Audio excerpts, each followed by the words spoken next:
ఈ UK visa controversy మీద నిన్న మనం వీడియో చేసిన తర్వాత కొంతమంది మేము విక్టిమ్స్ అని చెప్పి నన్ను అప్రోచ్ అయ్యారు. వాళ్ళతో మాట్లాడిన తర్వాత, వాళ్ళ స్టోరీ విన్నాక, వాళ్ళ వాట్సాప్ చాట్స్ చూసిన తర్వాత, వాళ్ళు పంపించిన బ్యాంక్ ట్రాన్సాక్షన్స్ అన్ని చూశాక నాకు అర్థమైంది ఏంట్రా అంటే స్కామ్ ఈజ్ రియల్. స్కామ్ అనేది జరిగింది.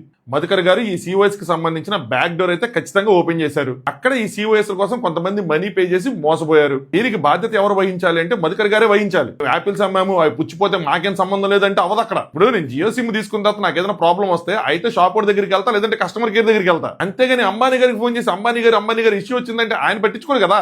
నాతో చాట్ చేసింది మీరు, నేను డబ్బులు పే చేసింది మీకు, నేను యాపిల్స్ కొన్నది మీ దగ్గర. అంటే ఇప్పుడు మిమ్మల్ని కదా క్వశ్చన్ చేస్తాను. ఎంత త్వరగా ఈ విషయం మీద రెస్పాన్సిబిలిటీ తీసుకుని దీన్ని సాల్వ్ చేసుకుంటే అందరికీ అంత మంచిది. అది కాకుండా విక్టింగ్ కార్డు ప్లే చేయడం వలన, లేదంటే లేదు మా మీద బురద జల్లుతున్నారు, కావాలని నెగిటివ్ క్యాంపెయిన్ చేస్తున్నారని చెప్పి పైపైన మాటలు చెప్పడం వలన ఇది తేలదు.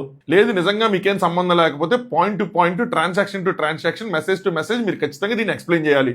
ఇదంతా ఈ 1 minute రీల్లో తెలియ పంచాయతీ కాదు. 4 points. 1 స్కామ్ రియలా కాదా, 2 స్కామ్ కి ఎవరు రెస్పాన్సిబుల్, 3 బాధితులకు ఎటువంటి న్యాయం చేయాలి, 4 కొంతమంది కామెంట్స్ లో కూడా అడిగే విషయం పోలీసుల దగ్గరికి వెళ్లకుండా ఎందుకు సోషల్ మీడియాలో అడావుడి చేస్తున్నారని. ఈ 4 విషయాలతో పాటు బాధితులు మాట్లాడిన మాటలతో యూట్యూబ్ లో డీటెయిల్డ్ గా వీడియో చేశా. లింక్ బయోలో ఉంది. అది చూస్తే ఖచ్చితంగా మీ అందరికీ ఒక క్లారిటీ వస్తుంది. Please do watch it.